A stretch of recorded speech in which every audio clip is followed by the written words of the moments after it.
那拿到了这个软件之后呢，那么可以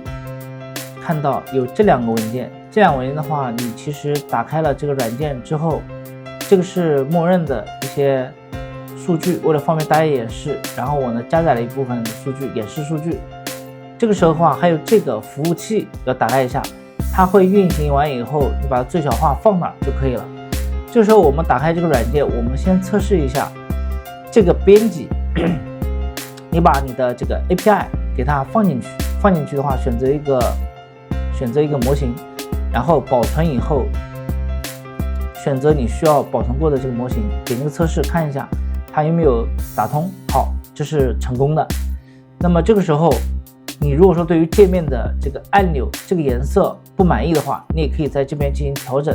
和这个字体，这里我就不演示了。然后有兴趣的话自己可以看一下，这边是导出这个整个智能体的一个数据的信息储存。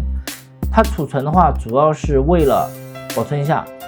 那么这个时候比如说我这些信息都有，对不对？好，我呢现在清除这个应用数据，我把它全部都清掉，点清除。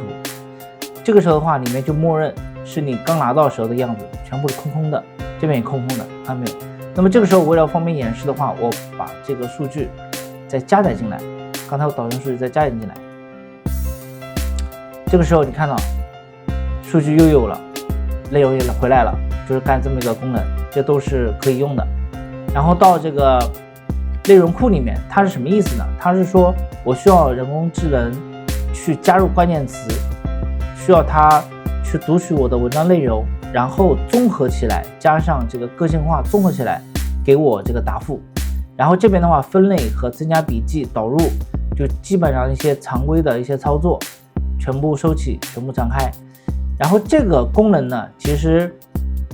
你后期自己用用看，尤其是有电脑技术的朋友，一看就是非常简单，这个自己尝试一下就可以了，都是可以去更改的。那么主要关键的话是这一块，这一块的话是这个小软件也就用了2天多的时间吧，加上封装的一个学习和自己去做，满打满算的话3天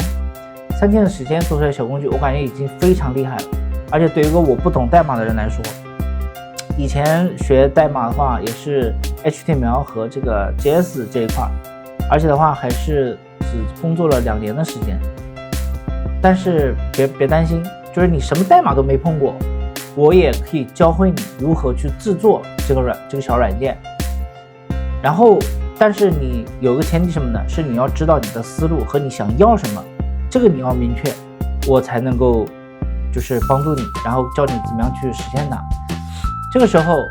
可以看一下这边有个刷新，这边你看到没有，全部展开。那么我需要注意的事项呢，这2个是打个勾的话，这2个内容啊它就过来了。然后过来之后呢，那么我的这个